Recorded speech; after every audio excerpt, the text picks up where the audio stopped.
The year was 2087, a normal day on Earth. People were going to work, children were going to school. Everything seemed fine. But far above the planet, something was coming. High in space, beyond the moon, a massive object moved slowly toward Earth. It was not a meteor. It was not a comet, it was a ship. The biggest ship anyone had ever seen. The Vorthak mothership had finally arrived. Commander Zack stood on the observation deck of his ship. He was tall, almost 3 meters. His skin was blue and hard like metal. His eyes were large and yellow, and they looked cold. He did not smile. The Vorthak did not smile much. Around him, other Vorthak officers watched Earth below. The planet looked small and weak from where they stood. "How many soldiers do we have?" Zax asked. His voice was deep and powerful. 3 million soldiers, Commander," replied Captain Vren. She was Zax's second in command, all ready for battle, all eager to conquer. Zax nodded slowly. He looked at Earth again. "Show me their military strength," he said. The officers did not answer for a moment. Then Captain Vren spoke again. "Sir, their military is very weak. They have old weapons. Their technology is hundreds of years behind ours." Zax laughed. It was a sound like rocks falling down a mountain. "Weak," he repeated. "I expected more from a planet-wide civilization." On Earth, something very different was happening. The scientists had detected the Vorthak ship 3 days ago. They watched it come closer and closer. In the United Nations building in New York, the most important leaders from every country sat in a large room. They looked worried. Some looked scared. "What do we know?" asked President Harris of the United States. He was a strong man, but today he looked tired. Dr. Sarah Chen stood up. She was the most brilliant scientist on Earth. Her mind was quick and sharp. She had studied alien life for 20 years. She knew more about space than anyone else in the world. "The ship is 500 kilometers long," she said. Her voice was calm and clear. "It is moving at 10,000 kilometers per hour. It will enter Earth's orbit in exactly 6 hours. The room became very quiet. Everyone understood what this meant. "Can we stop it?" asked Prime Minister Tanaka of Japan. Dr. Chen shook her head. "No, sir. We do not have the weapons. Their technology is too advanced." "Then what do we do?" asked General Morrison, the head of the military. Dr. Chen looked at all the leaders. "We listen," she said. "We listen to what they want." Back on the Vorthak ship, the officers prepared everything. Zax wanted to show the humans exactly how powerful the Vorthak were. He wanted to show them that resistance was useless. Zax had conquered 47 planets. He had fought 63 wars. He had lost only 200 soldiers in his entire military career. The Vorthak were the most advanced race in the entire galaxy. They had weapons that could destroy a city in seconds. Their armor was so strong that nothing could break it. Their ships were so fast that they could cross the galaxy in months. The Vorthak believed they were perfect. They believed they were the best species in the universe. They believed that no one could defeat them. This belief would become their biggest problem. "Send the message," Zax commanded. "Tell them they have 1 hour to surrender. If they refuse, we will destroy their first city as an example." On Earth, the message came through. It came on radio, television, and internet at the same time. The whole world heard it in their own language. "This is Commander Zax of the Vorthak Empire. We are now in your orbit. You have 1 hour to surrender. If you do not surrender, we will destroy your city called New York. This is not a request. This is the final warning." The message ended. Then there was silence. All around the world, people watched television. Children asked their parents if they would die. Adults cried. Soldiers prepared for a war they could not win. Governments held emergency meetings. In the United Nations building, there was panic and confusion. "We must negotiate," said one leader. "We must evacuate New York," said another. "We must fight," said General Morrison. "We can at least try." But how could they fight something so powerful? Dr. Sarah Chen sat alone in a small office. She thought carefully about everything. She studied what she knew about the Vorthak. She looked at their technology, their weapons, their behavior. Then something came to her mind. Something important. An idea began to grow in her thoughts. She knew something that no one else knew. She had spent her whole life studying alien civilizations. She had learned their patterns, their habits, their weaknesses. Every advanced civilization had weaknesses, not in their weapons, but in their thinking. The more advanced a civilization became, the more they believed in their own power, the more they believed they were perfect. And that belief always caused problems. Dr. Chen believed that the Vorthak had this same problem. They were too confident. They were too sure of themselves. This arrogance could be their downfall. She ran to General Morrison's office. "General, I have an idea," she said, "but you have to trust me." General Morrison looked at her. He respected Dr. Chen greatly. He had worked with her for 5 years. He knew she was never wrong. "What is your idea?" he asked. "We cannot win with weapons," Dr. Chen explained, "but we can win with strategy. We can trick them. We can use their own strength against them."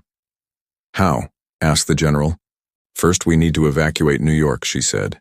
"We need to make it look empty, make it look abandoned. Then when they attack, the city will already be empty."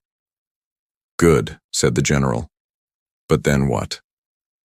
"Then they will know that we know they were coming," said Dr. Chen. "They will understand that we predicted their attack. This will make them even more angry. More angry means more mistakes. More mistakes means we have a chance." The general thought about this. He was starting to understand Dr. Chen's plan. It was dangerous, it was risky, but it was the only chance they had. "Do it," he said. "Evacuate New York, now." Within the next hour, the biggest evacuation in human history began. Millions of people left New York City, cars, buses, trains, planes, all filled with people. They went north, south, east, and west. They left their homes, their jobs, their possessions. They ran for their lives. News cameras filmed everything. The Vorthak watched from their ship. They saw people leaving the city in panic. They saw the chaos and fear. Zax smiled. He thought the humans were running in terror. He thought they understood how weak they were. He did not realize it was all part of a plan. The evacuation was completed in 55 minutes, just in time. At exactly 60 minutes, Zax gave the order. From the Vorthak ship, a beam of energy shot down toward Earth. It was invisible, it was fast, it was deadly. The beam hit New York City. The explosion was enormous. Tall buildings collapsed like they were made of paper. Whole blocks disappeared in fire and smoke. The city burned, the streets filled with flames, but there were no people there. No humans died. Zax watched the destruction. He expected to see fear broadcast from the planet. He expected to see humans surrendering. He expected the world to give up. But something strange happened. Instead of surrender, instead of fear, Earth's government sent a message back. "We will not surrender."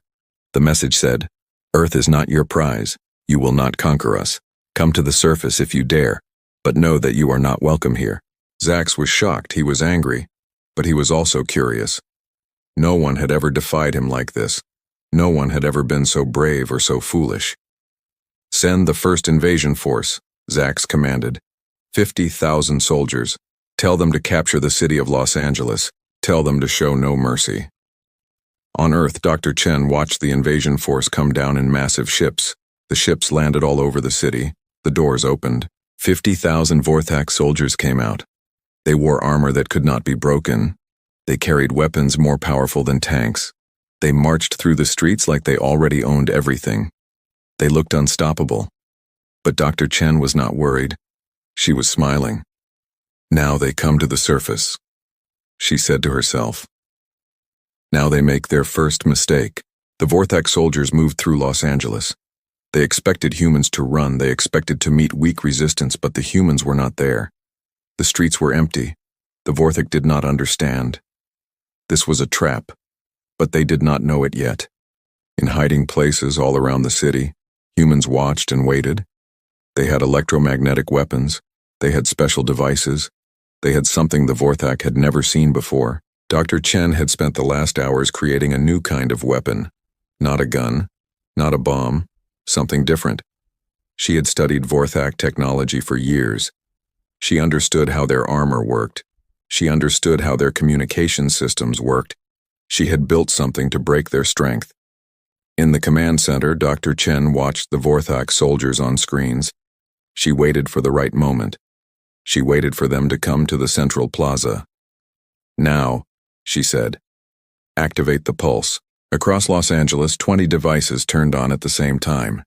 They sent out electromagnetic pulses, strong pulses, waves of energy that spread through the city. The Vorthak soldiers suddenly stopped. Their armor systems failed. Their communication devices died. Their special weapons shut down. The most advanced soldiers in the galaxy were suddenly just soldiers in broken armor. They could not see through their helmets.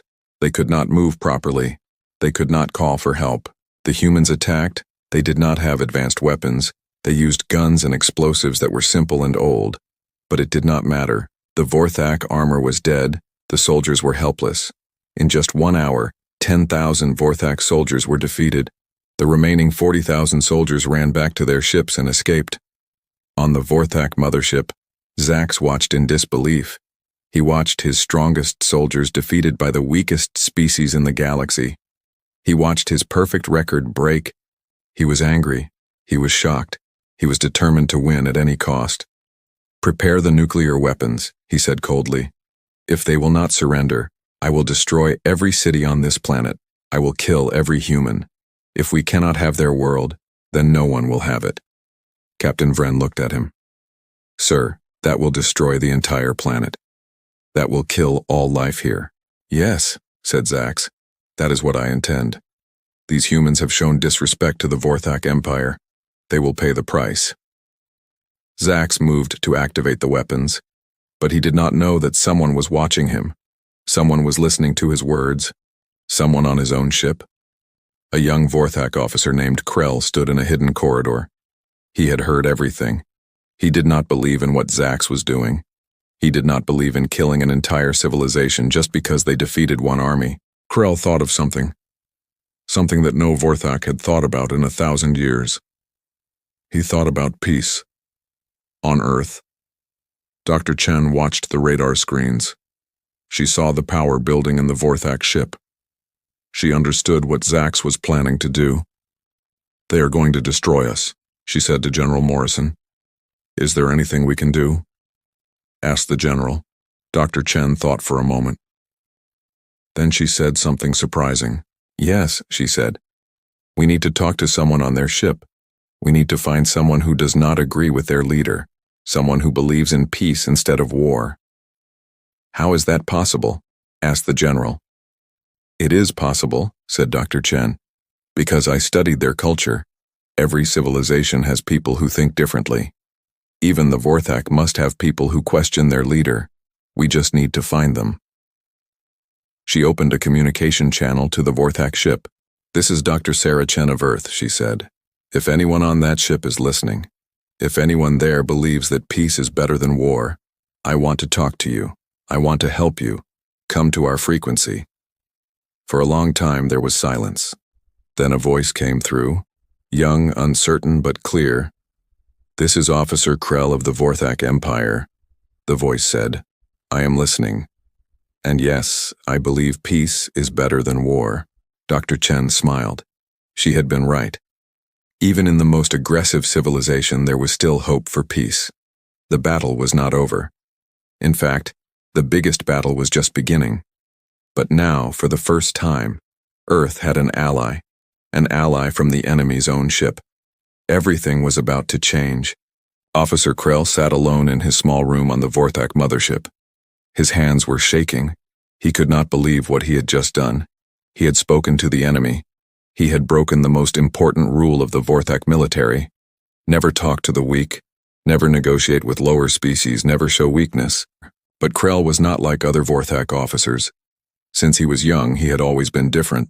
While other Vorthak children wanted to fight and conquer, Krell wanted to understand and learn. While other Vorthak soldiers believed their race was perfect, Krell asked questions, and now he had done the unthinkable. He had contacted Dr. Sarah Chen, the human scientist. "Officer Krell," the communication device said, "Commander Zax is asking for you." He wants all senior officers in the command center immediately. Krell's heart went cold. Did Zax know what he had done? He had hidden the communication from the ship's security system. He had sent it secretly, but Zax was very intelligent. Maybe Zax had found out. Krell stood up and walked toward the command center. His legs felt heavy. The Vorthak corridors were long and cold. The metal walls reflected the blue light that came from the ceiling. Everything on the Vorthak ship was designed to look powerful and deadly. When Krell entered the command center, he saw Zax standing before a large screen. The screen showed Earth below. New York was still burning. The flames could be seen from space. Other officers stood around. Captain Vren, Colonel Tesh, Commander Vorg. All of them were waiting. Zax turned around. His yellow eyes looked at Krell. "Ah, Officer Krell," he said. His voice was calm but dangerous. "I have a special task for you." Krell's hands became wet with sweat. "Yes, Commander," he said. "The humans have shown great disrespect," Zax continued. "They defeated our soldiers, they destroyed our weapons, they ignored our warnings. So I have decided to teach them a lesson they will never forget." Zax pointed at the nuclear weapons control panel. "In exactly 30 minutes, we will activate these weapons. We will fire at every major human city. We will destroy their civilization completely. No human will remain alive. No buildings will remain standing. Their world will become an empty desert." The other officers cheered. They thought this was a great decision. They believed this was the right thing to do. But Krell said nothing. He stood silent. Zax noticed this. "Do you have something to say, Krell?" Zax asked. His voice became darker. Krell took a deep breath. He had to be very careful with his words. If he said the wrong thing, Zax could order him killed. "Commander," Krell said slowly, "I only want to ask if this is the best strategy." The room became very quiet. Everyone looked at Krell with shock. No one questioned Zax's strategies. "Continue," said Zax. He was curious and angry at the same time. "The humans defeated 10,000 of our soldiers," said Krell. "Not because they had better weapons, but because they understood us. They created a weapon specifically designed to break our armor. This means they are very intelligent. If we destroy the planet, we lose the opportunity to understand how they did this." Zax listened. He considered Krell's words. "Your point is interesting," Zax said. "But it is too late for such thoughts. They have already shown they will fight us. They have already refused to surrender. What choice do I have but to destroy them? Send invasion forces to all major cities," suggested Krell carefully. "We have 3 million soldiers, 100,000 soldiers in each city. They cannot possibly defeat us, not with so many. We can capture them alive. We can learn from them. We can understand their technology and their strategies." Captain Vren shook her head. "Officer Krell is young and inexperienced," she said. "His ideas are foolish. We should destroy them as Commander Zax ordered." But Zax raised his hand. "Wait," he said. He was thinking. He liked the idea of learning from the humans. He wanted to understand how they had defeated his soldiers. "How much time would you need?" Zax asked Krell. 3 days, said Krell. "Send the invasion forces now. In 3 days we will either have captured the planet or we will have confirmed that they are a real threat." Zax nodded slowly. "Very well," he said. "We will try your strategy first. We will send invasion forces to the human cities. If the invasion succeeds, the planet is ours. If it fails, then we use the nuclear weapons." "Yes, Commander," said Krell. Relief washed over him. What Zax did not know was that this was exactly what Krell had wanted. This was part of the plan that Krell had discussed with Dr. Chen on the secret communication channel. Meanwhile, on Earth, Dr. Chen sat in a secret military bunker, deep underground, protected from any attack. She listened to Krell's words through a hidden receiver. "They are coming," Krell had told her. "Zax has ordered invasion forces to all major cities. 100,000 soldiers will attack each city. You need to be ready." Dr. Chen had planned for this moment. She had spent her time creating something special, something that would change everything. She had learned from Krell that the Vorthak armor had a fatal weakness. The armor was controlled by a central computer. If that computer could be disabled, the entire suit would become useless. Dr. Chen had created an electromagnetic pulse device that was very specific. It was designed to attack only the frequency used by Vorthak armor. Human electronics would not be affected, but Vorthak armor would be completely destroyed. She had made 20 of these devices. Each one could cover an entire city. In Los Angeles, soldiers had hidden these devices in key locations. Underground, hidden in buildings scattered across the city. The same was being done in London, Tokyo, Sydney, Mumbai, Cairo, Sao Paulo, and every other major city in the world. When the Vorthak soldiers came, they would walk into a trap. General Morrison, Dr. Chen spoke into a communication device. Are all the devices in place? The general's voice came back. Yes, Dr. Chen. In every city the devices are ready. We are waiting for your signal. Good, said Dr. Chen. Now we wait for them to arrive. On the Vorthak ship, preparations were happening at high speed. Officers were organizing the invasion forces. Soldiers were preparing their weapons and armor. Vorthak officers were reviewing battle plans. Krell moved through the ship, pretending to help with preparations. But he was actually doing something else. He was sending information to Earth. Details about the invasion, information about the armor, ways to defeat the Vorthak soldiers. Krell was a spy. But he was a spy for peace. 6 hours later, the Vorthak invasion forces began to descend toward Earth. Massive ships carried 50,000 soldiers toward Los Angeles, 50,000 soldiers toward London, 50,000 soldiers toward Tokyo, and so on, across the entire planet. The humans watched on radar as the ships came down. In the underground bunker, Dr. Chen watched the positions of each invasion force on a large map. Red dots showed where the Vorthak soldiers were landing. Wait, she said into the communication device. Wait until they are in the city centers. Wait until they are surrounded by our defenses. The waiting was hard. Every minute felt like an hour. Soldiers sat in hiding places, ready to defend their homes and their families. In Los Angeles, the Vorthak soldiers landed their ships and came out. 50,000 blue soldiers with armor and weapons. They looked like an army that could not be defeated. They marched through the streets looking for humans, but the streets were empty. They found no one, no resistance, no defense. The soldiers moved deeper into the city. Their commander, Colonel Tesh, was surprised by the lack of resistance. Keep moving, he ordered. Find the humans. Find their leaders. The soldiers moved toward the city center, toward where the humans had hidden the first electromagnetic pulse device. In London, the same thing was happening. In Tokyo, in Sydney, in every city, the Vorthak soldiers were marching, looking for humans, finding nothing. Dr. Chen watched the positions carefully. She waited for the exact right moment. The moment when all the soldiers in each city were in the correct locations. Now, she said finally, activate all devices. Across the world, 20 electromagnetic pulse devices turned on at the same time. Waves of energy spread through Los Angeles, London, Tokyo, Sydney, Mumbai, Cairo, Sao Paulo, and all the other cities. The energy was very specific. It did not hurt humans. It did not damage human buildings. But it hit the Vorthak armor with full force.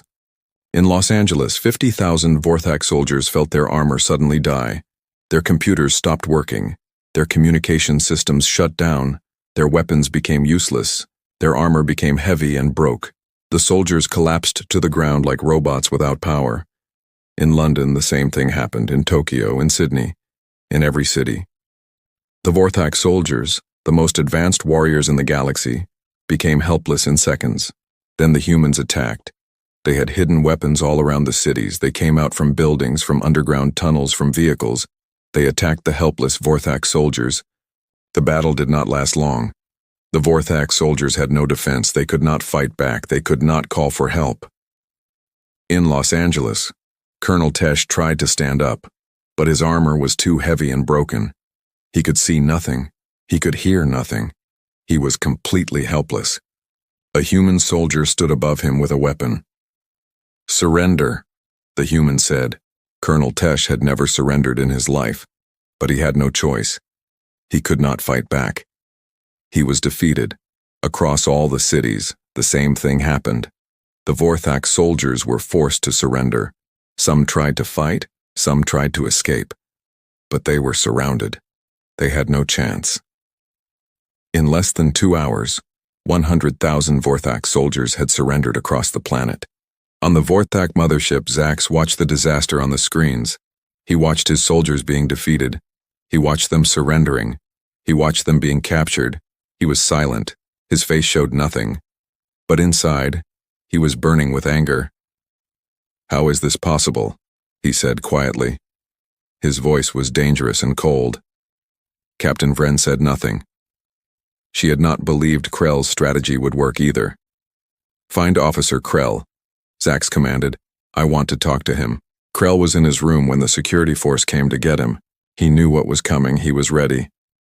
If Zax discovered what he had done, Krell would probably be executed.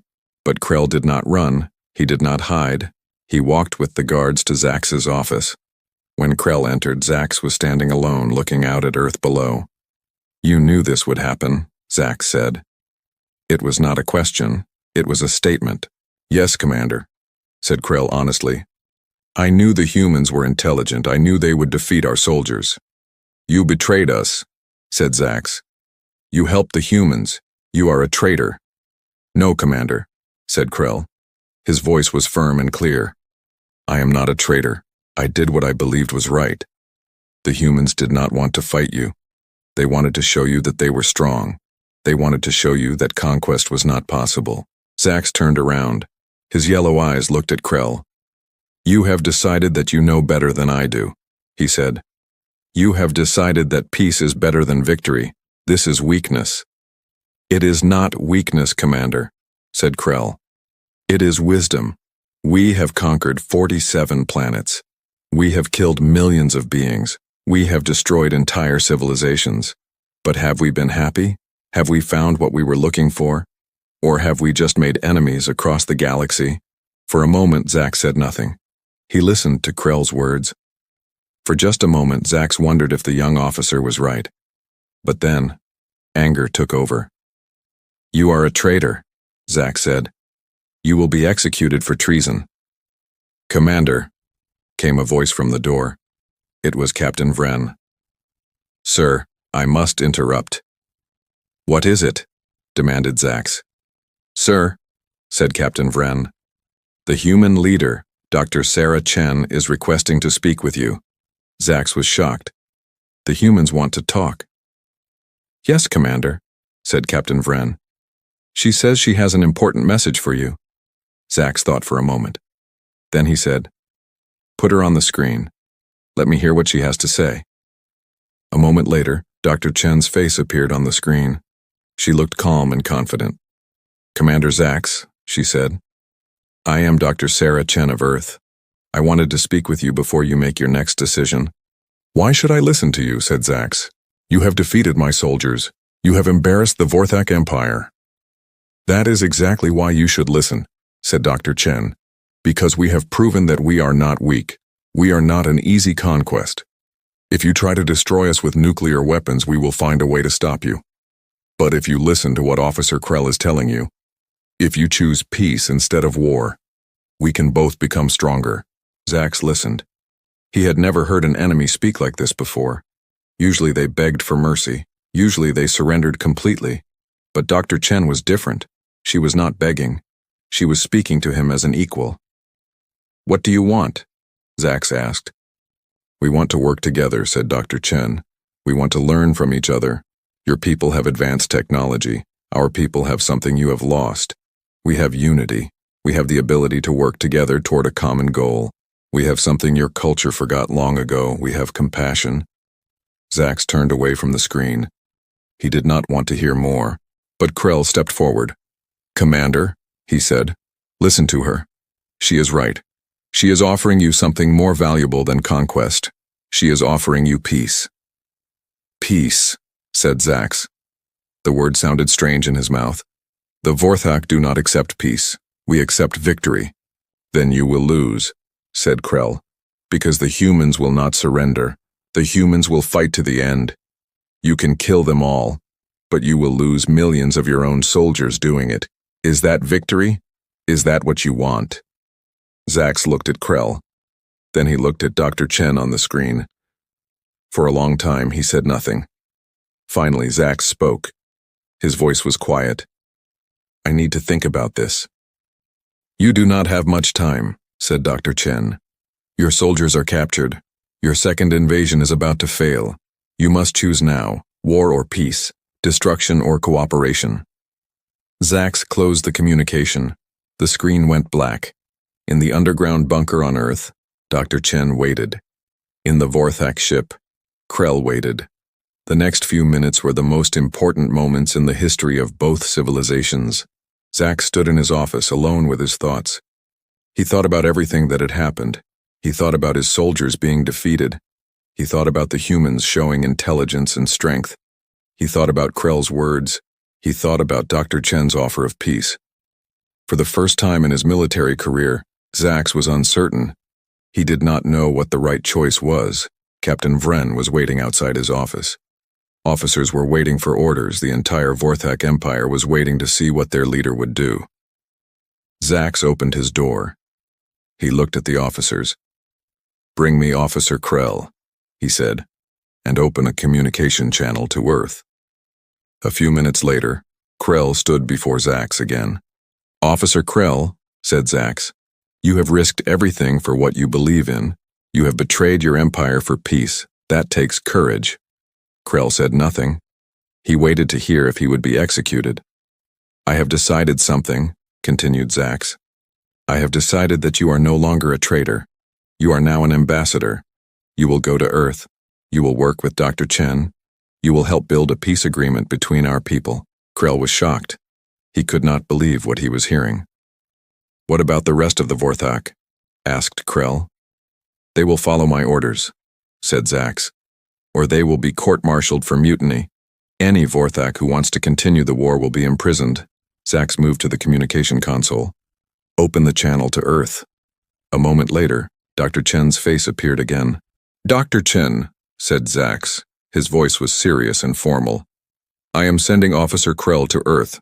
He will meet with you and your leaders. We will negotiate a peace agreement. But understand this. If you betray us, if this is a trick, the war will continue, and this time, I will not be merciful."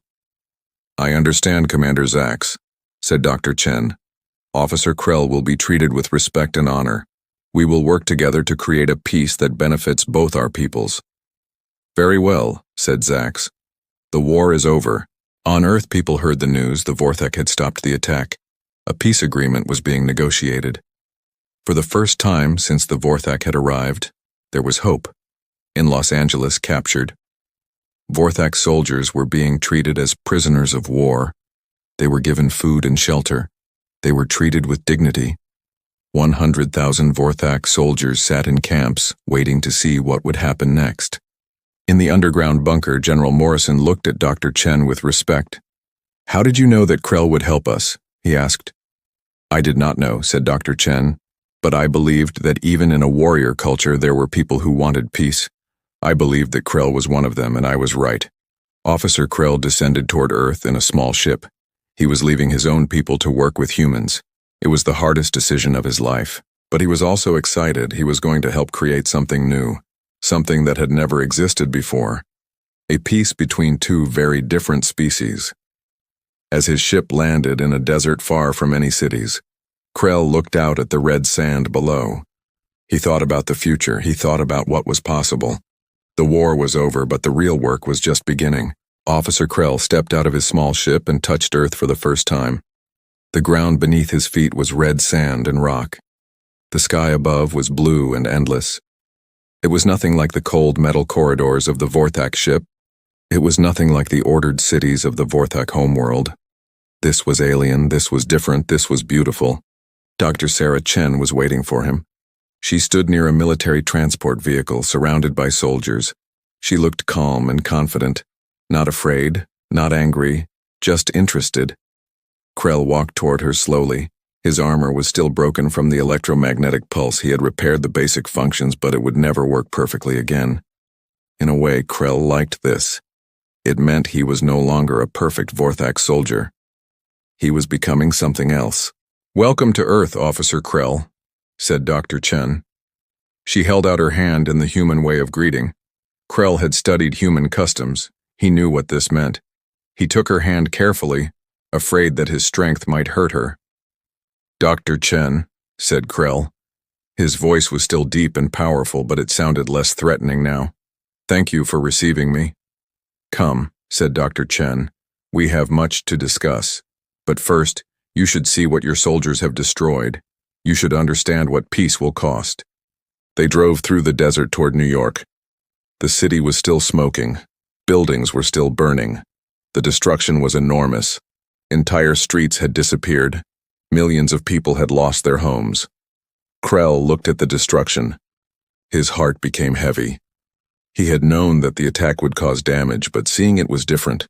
Seeing the ruins of a city, seeing the pain in the faces of the humans, it made him understand the cost of war.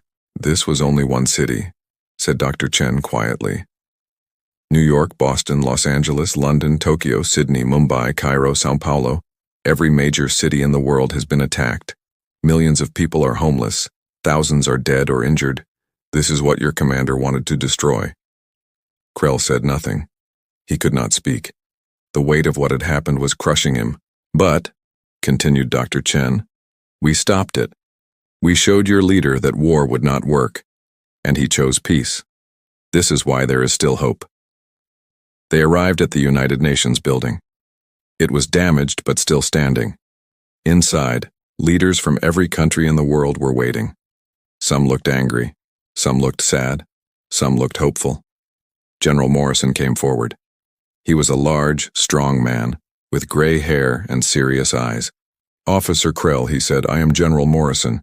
I have fought many wars, I have lost many soldiers, but I believe that what we are trying to do here is more important than any war. I believe we can create something that the galaxy has never seen before, a real peace between different species." "I believe this too," said Krell. "But there are many Vorthak who will not accept peace. There are officers on my ship who believe that peace is weakness. They want to continue the war." "Are you saying," asked General Morrison, "that there is danger of the war continuing?" "Yes," said Krell honestly. "Commander Zax has agreed to peace. But he does not control all the Vorthak on the ship. Captain Vren, my second in command, she does not believe in this agreement. She is gathering supporters. She is planning to take control of the ship and continue the attack." The room became very quiet. Everyone understood what this meant. The war was not really over. It was only paused.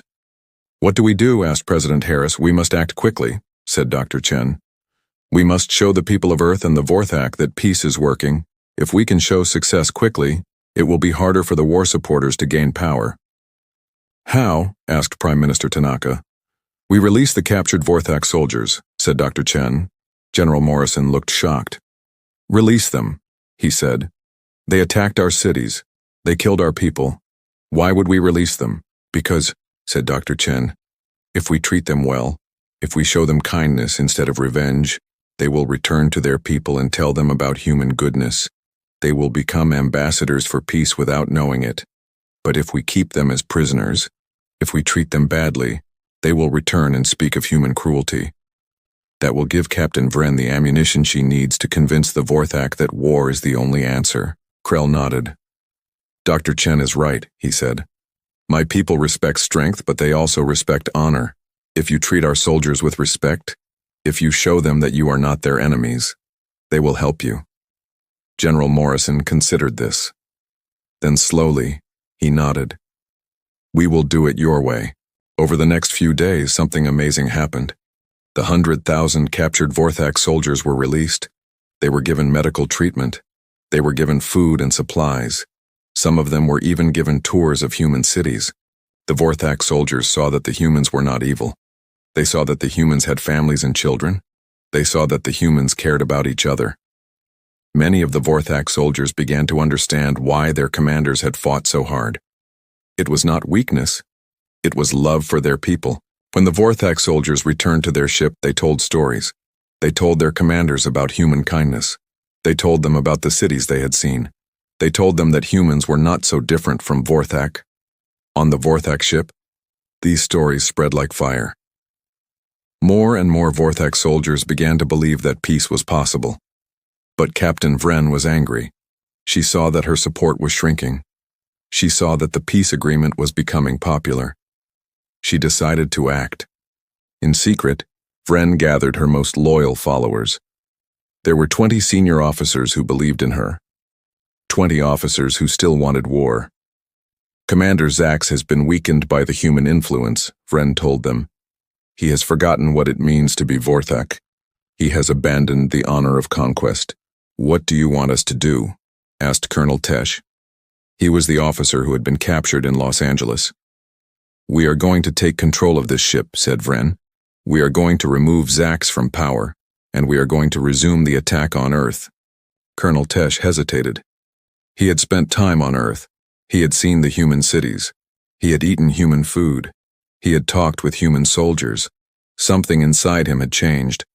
But he was also a Vorthak warrior. Could he stand against his own people? Do you have doubts? Asked Vren. Her voice became dangerous. No, said Colonel Tesh quickly. No doubts, we will help you. But Tesh was lying. He did have doubts. He went to find Krell. Krell was in a communication room speaking with Dr. Chen on Earth. We are running out of time, Krell was saying.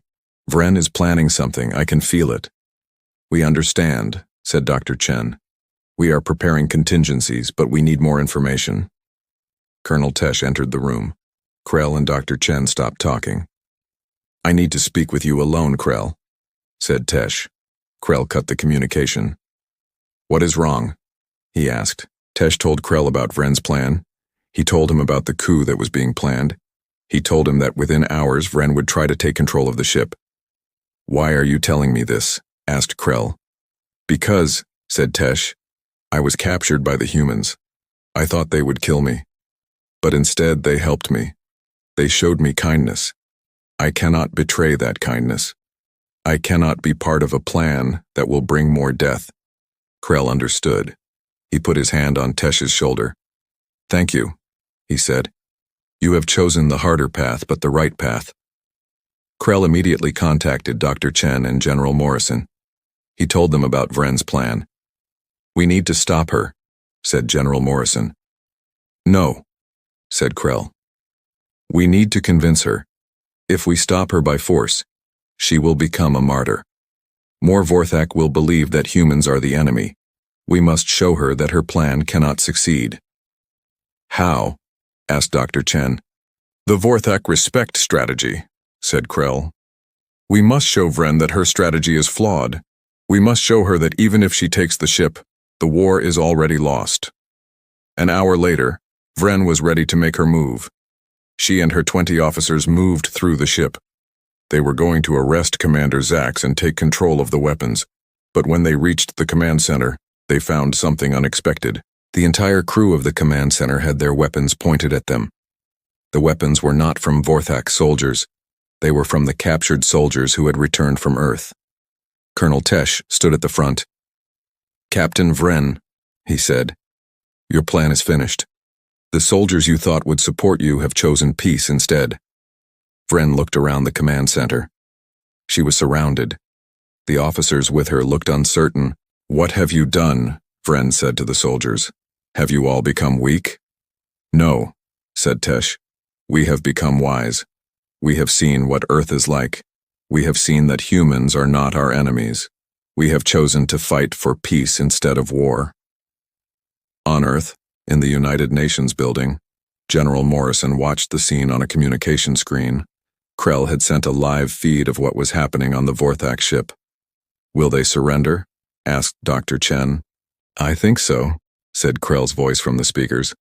Wait! On the ship, Vren looked at the weapons pointed at her. She looked at her officers. She looked at the soldiers she thought would follow her. Slowly, she lowered her weapon. I surrender, she said. Her voice was empty. The rebellion was over before it really started. Vren was arrested. Her officers were imprisoned. The coup had failed, but something important had happened. The Vorthak soldiers on the ship had made a choice. They had chosen peace over loyalty to an officer. They had chosen the future over the past. When Commander Zax heard what had happened, he was relieved and sad at the same time. He had known that Vren might try to take the ship. He had prepared for it, but he had hoped it would not happen. "Bring Vren to me," Zax commanded. Captain Vren was brought to the command center. She stood before her commander with her hands bound. "You have betrayed the Vorthak Empire," said Zax. "No," said Vren. Her voice was still strong. "You have betrayed us. You have given up on conquest. You have surrendered to the weak."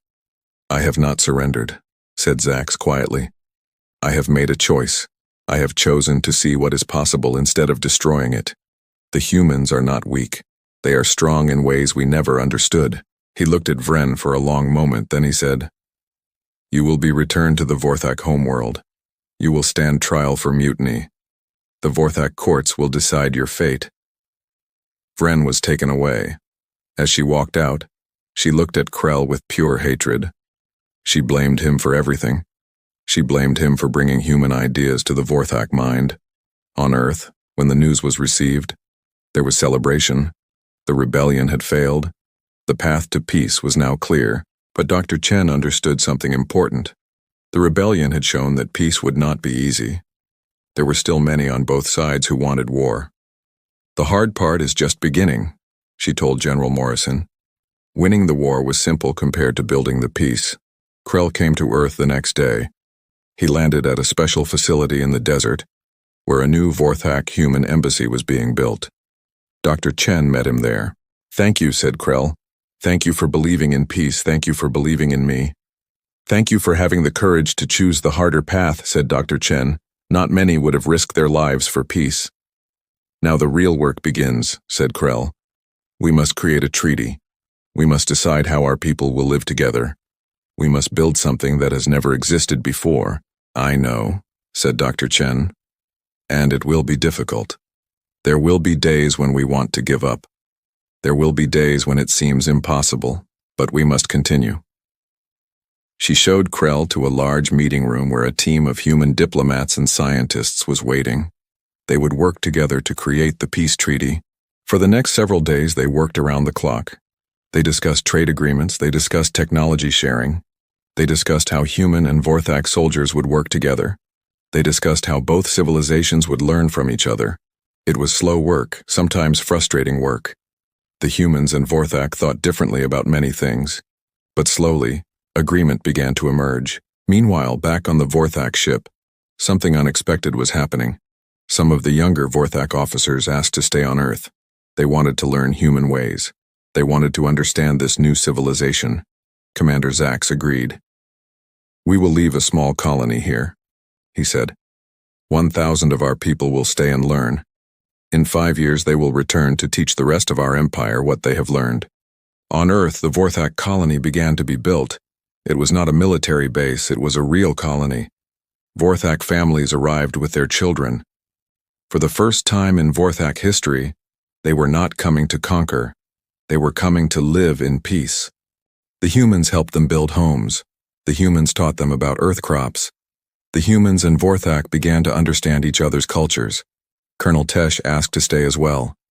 He became a liaison between the Vorthak and human militaries. He helped coordinate the peace efforts. One day, Tesh was sitting with some human soldiers. They were eating together, sharing food and stories.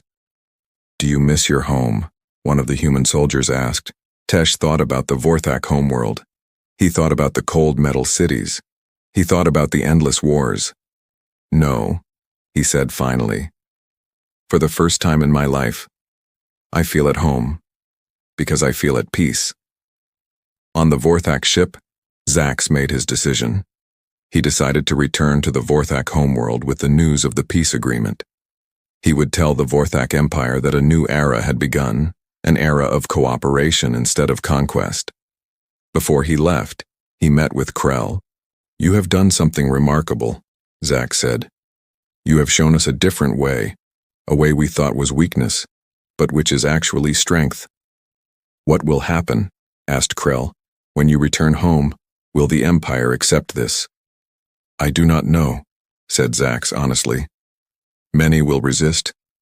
Many will want to continue the wars. But things have changed. The Vorthak will never be the same again, because they have seen that peace is possible.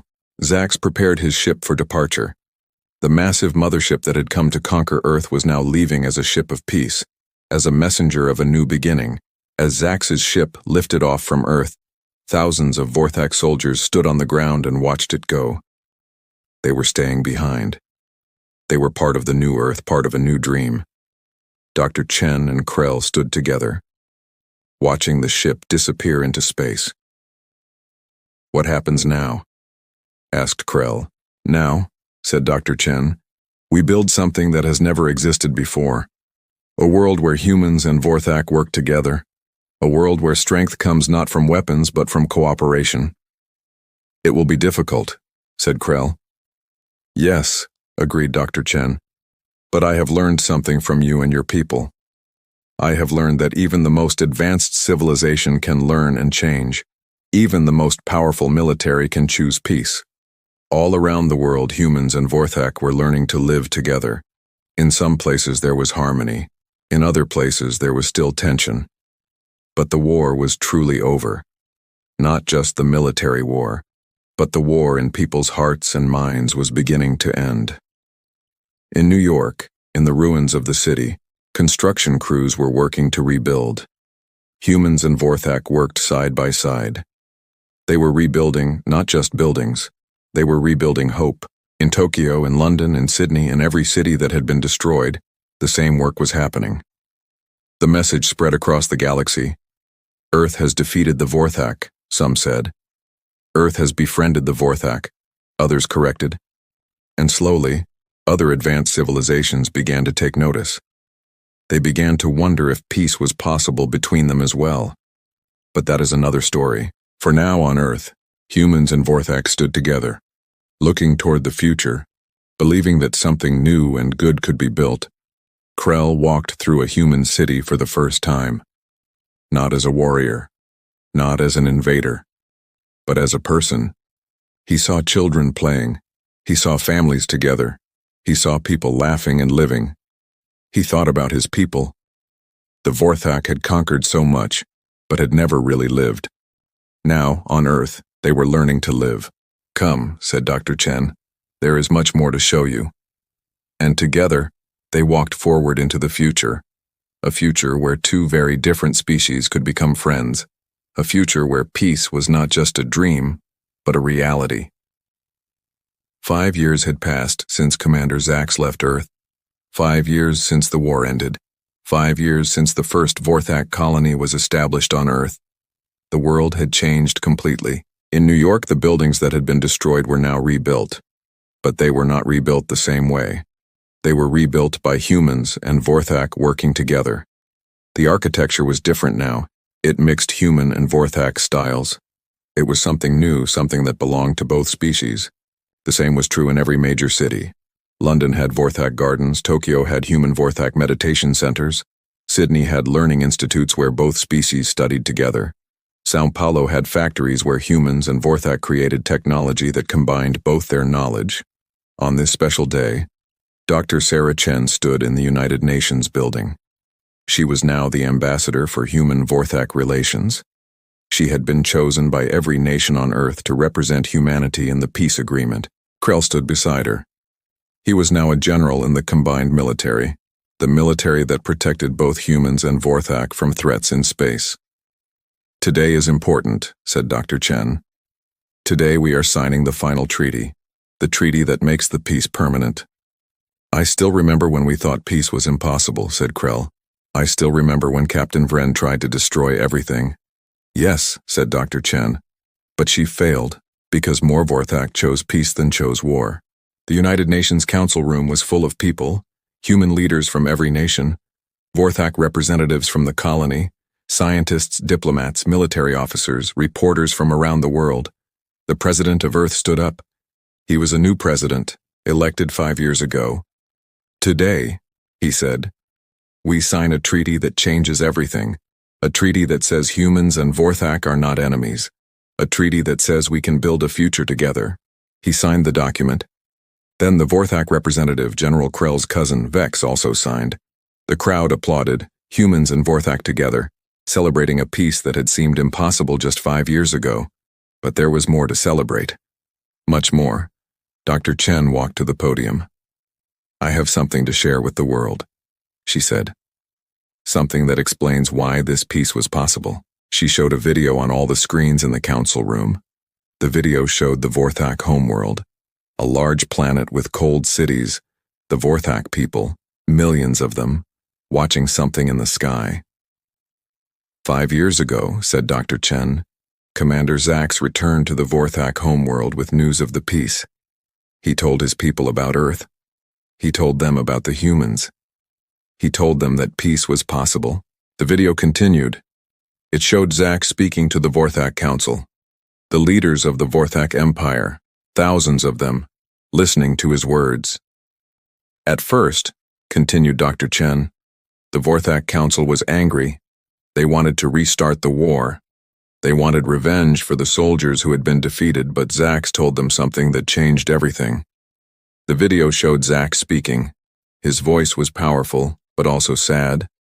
"I have conquered 47 planets," Zax said in the video. "I have fought 63 wars. I have killed millions of beings, but I have never felt happiness. I have never felt true victory, because victory comes from the strength of your weapons, but happiness comes from the strength of your heart." The video showed the council listening. Some nodded, some looked angry, but all of them listened.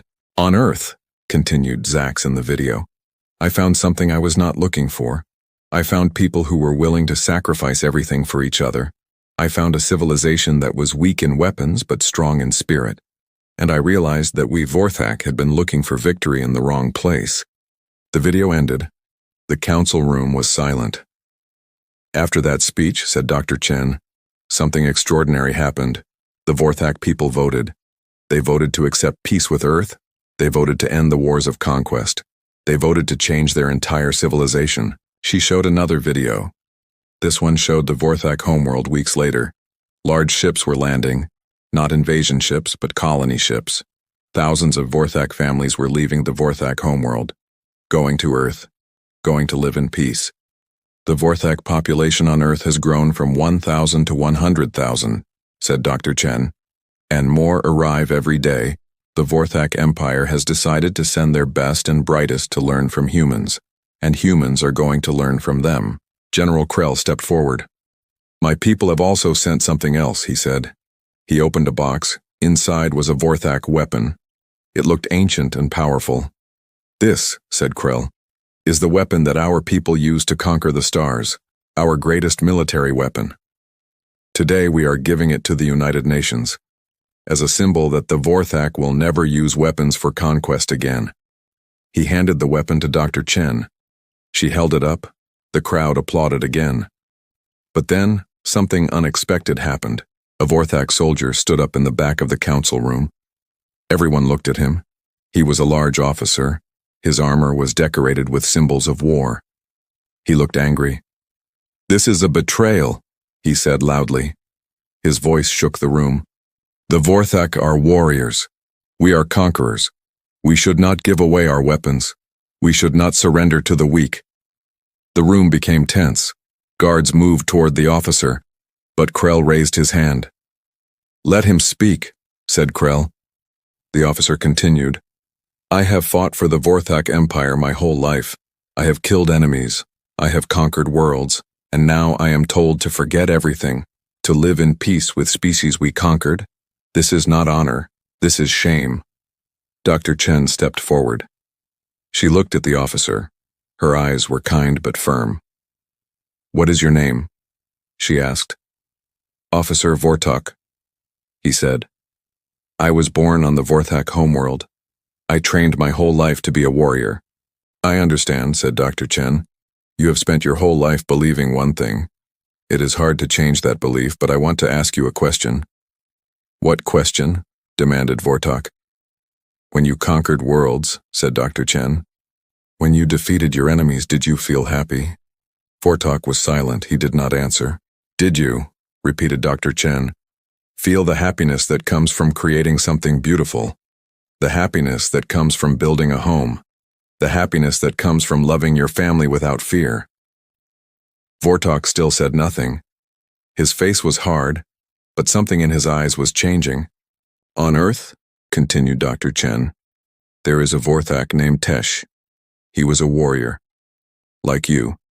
He fought against humans. He was captured. And instead of being killed, we helped him. We showed him kindness. Now he works with us, helping to rebuild the cities. And he has told me that he has never felt happier in his entire life. She stepped closer to Vortok. I am not asking you to stop being a warrior, she said. I am asking you to be a warrior for peace. Instead of fighting to conquer, fight to protect. Instead of destroying cities, help rebuild them. The strength you have is not wasted in peace. It is used for something greater. For a long moment, Vortok stood there. His face showed the struggle inside him. The struggle between what he had been taught and what he was hearing. Then slowly, Vortok lowered his head. I will consider your words, he said. And he sat down. The council room erupted in applause. Not because Vortok had changed his mind immediately, but because he was willing to listen. Because he was willing to consider a different path. After the ceremony, Dr. Chen and Krell walked together through the corridors of the United Nations building. That officer represents a real problem, said Krell. Many Vorthak feel the way he does. They believe that peace is weakness. Changing their minds will be difficult. I know, said Dr. Chen, but one person at a time, we will change them. One conversation at a time, we will build understanding. They walked to a window. Outside, they could see the city of New York. The rebuilt city, the city where humans and Vorthak lived together. Come, said Dr. Chen. I want to show you something. They took an elevator down to the ground level. They walked into the street. The street was filled with people, humans and Vorthak, walking together, working together, living together. Dr. Chen pointed to a school across the street. There, she said. Look inside. Through the windows, Krell could see children, human children and Vorthak children, sitting together in classrooms, learning together, playing together. This is the future, said Dr. Chen. These children do not remember the war. They do not see each other as enemies. They see each other as friends, as equals. In 30 years, when these children grow up, they will be leaders, and they will make decisions based on understanding, not fear. Krell watched the children. A human boy was teaching a Vorthak girl how to draw. The girl was laughing. The boy was laughing. There was no difference between them, just two children learning together. This is beautiful, said Krell. His voice was soft. Yes, said Dr. Chen. This is the real victory, not winning a war, but creating a world where war is not necessary. They continued walking. They came to a market, a human Vorthak market, where both species sold food and goods. A human woman was buying Vorthak vegetables. A Vorthak man was buying human bread. They smiled at each other. They were neighbors, friends. In a cafe, humans and Vorthak sat together, eating, talking, sharing stories of their cultures. In a hospital, human doctors and Vorthak doctors worked together. They had learned to combine their medical knowledge, creating new treatments, saving more lives. The city was alive with the possibility of peace. But in the background, not everyone was happy. In a secret location in Europe, a group of humans had gathered. They called themselves the Earth First Movement. They believed that humans should not share their planet with aliens. They believed that the Vorthak should be expelled from Earth. Their leader was a man named Marcus Wells. He was angry about the changes. He was angry about the peace. The government has betrayed us, he said to his followers. They have given our planet to the aliens.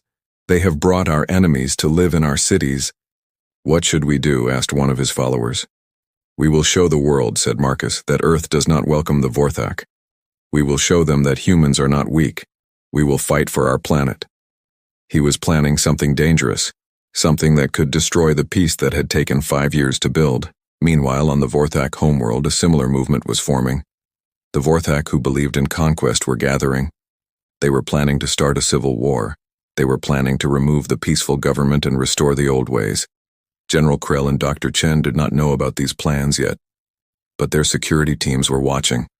Their scientists were monitoring communications.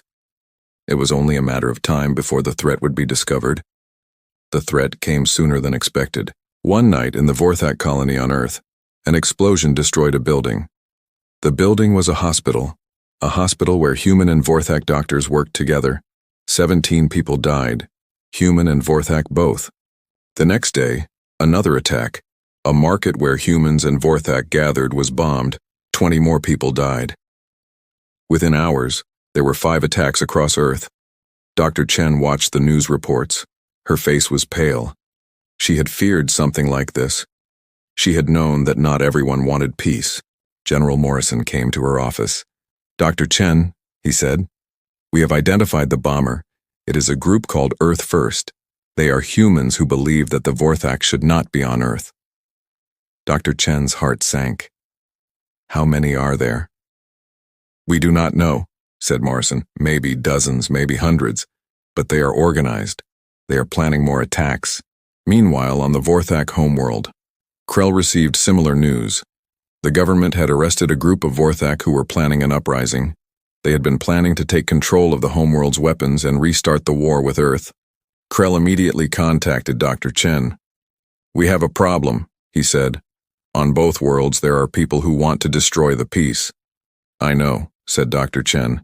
"The attacks in the cities, were they coordinated?" "I do not know," said Krell. "But they could have been. Someone could be trying to start a war between our peoples again." "What do we do?" asked Dr. Chen. Krell thought for a moment. "We tell the truth," he said.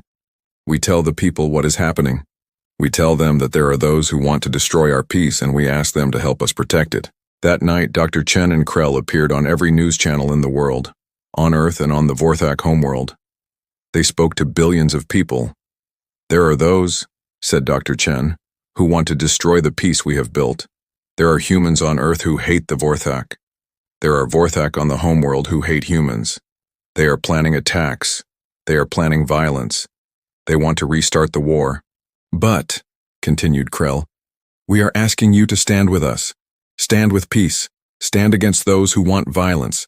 We are asking you to protect what we have built." The response was overwhelming. Billions of humans and Vorthak stood together. They said no to violence. They said no to war. They supported the peace.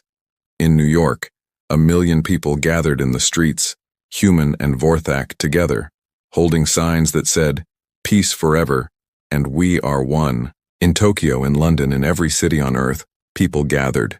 They were not angry. They were determined. They were saying that they would not allow violence to destroy what they had built. On the Vorthak homeworld, the same thing happened. Millions of Vorthak gathered. They said no to the old ways of conquest. They said no to war. The message was clear. The people did not want violence. The people wanted peace. Within days, the Earth First movement was discovered. Their leaders were arrested. Their plans were stopped. Marcus Wells was captured. He was tried in court. Humans and Vorthak sat as judges. They listened to his crimes. They listened to his anger. "Why do you hate the Vorthak so much?" asked a human judge. Marcus was silent for a long time. Then he said, "Because change is scary. Because I do not want to see my world change. Because I was afraid." "Fear," said a Vorthak judge. "Fear is what started the war. Fear caused the invasion. Fear caused millions to die. And now, you let fear control you again." Marcus had no answer. "But," continued the Vorthak judge, "I will not let fear control me. You will not be executed. You will be imprisoned. You will have time to learn what peace means." It was a strange moment. A Vorthak judge showing mercy to a human who had tried to kill Vorthak people. On the Vorthak homeworld, the uprising was quickly crushed.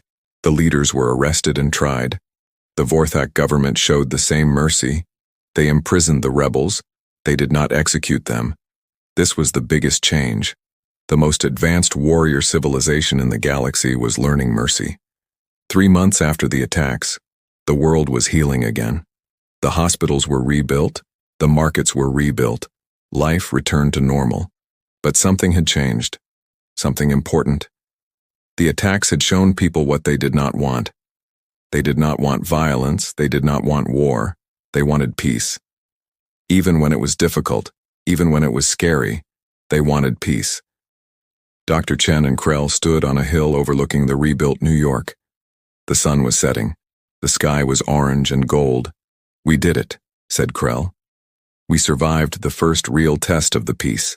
"Yes," said Dr. Chen, "but there will be more tests. There will be difficult days ahead, but we have shown that the piece is stronger than those who want to destroy it."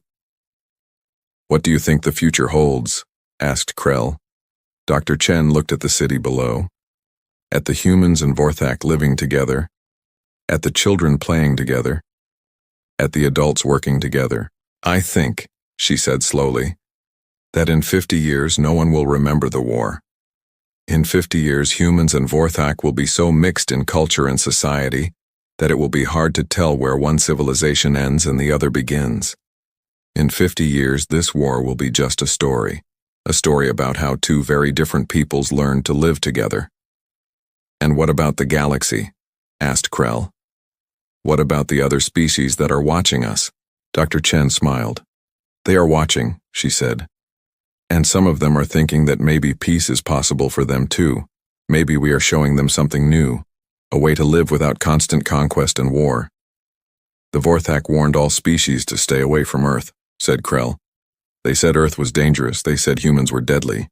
"Yes," said Dr. Chen. "But they were wrong about why. They thought humans were dangerous because we had weapons.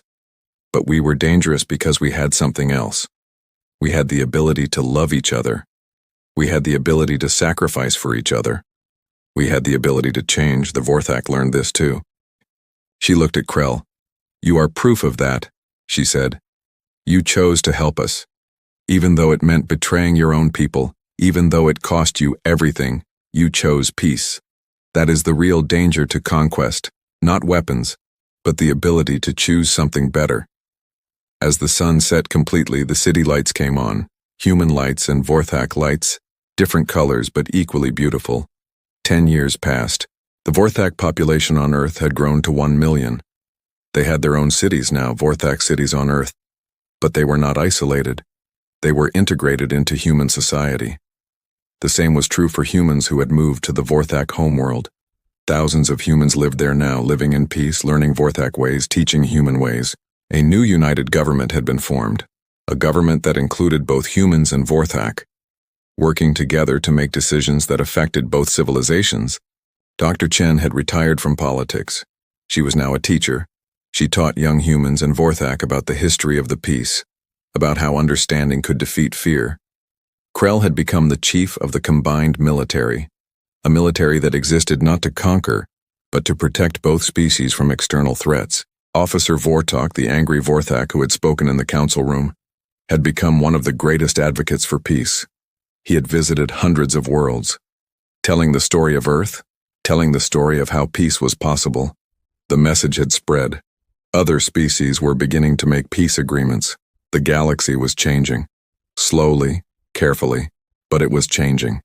In the rebuilt New York, in a special museum, the Vorthak weapon that had been given as a symbol of peace was on display. Children, both human and Vorthak, came to see it, to learn about the war that had changed everything. A human child asked a Vorthak child, "Were you scared when the war was happening?" The Vorthak child laughed. "There was no war when I was born," she said. "I was born in peace." This was the real victory, a generation that knew nothing but peace, a generation that saw the other species as friends and equals, a generation that would build something even better. On a quiet evening, Dr. Chen and Krell sat together on that same hill where they had watched the sunset years ago. "Do you ever regret it?" asked Dr. Chen. "Leaving your people, choosing peace?" Krell looked at her. "Every single day," he said. "Not because peace is wrong, but because sacrifice is always hard. I miss my homeworld. I miss my people. But I would do it again, because I know what I helped create here. I know that billions of lives are better because of the choice we made." "Yes," agreed Dr. Chen. "We saved civilization, not just human civilization, not just Vorthak civilization, but the whole idea of what civilization could be." She looked at the city below. "They were warned to stay away from Earth," she said. "The ancient warning said that Earth was dangerous. And it was right. Earth was dangerous. Not to their weapons, but to their way of thinking. We showed them that a better way was possible. What happens now? Asked Krell. Now, said Dr. Chen. We live, we build, we grow. We show the galaxy that peace is not weakness. Peace is strength, the hardest strength there is. The sun set again, orange and gold, beautiful and peaceful. On the Vorthak homeworld, humans and Vorthak watched the same sunset. On Earth, they watched it together. The message went across the stars. They were warned to stay away from Earth. Arrogance brought their ruin, the ancient warning had said. But the message had a new meaning now. It meant that those who came with arrogance, those who came with conquest in their hearts, would be defeated, not by weapons, but by something stronger, by humanity, by the ability to choose peace, by the strength of understanding. The Vorthak had come to Earth expecting to find a weak civilization. Instead, they had found wisdom. They had found strength. They had found hope. And in the end, arrogance was not what brought their ruin. Arrogance had brought them to Earth. But choosing to listen, choosing to understand, choosing to build peace had saved them.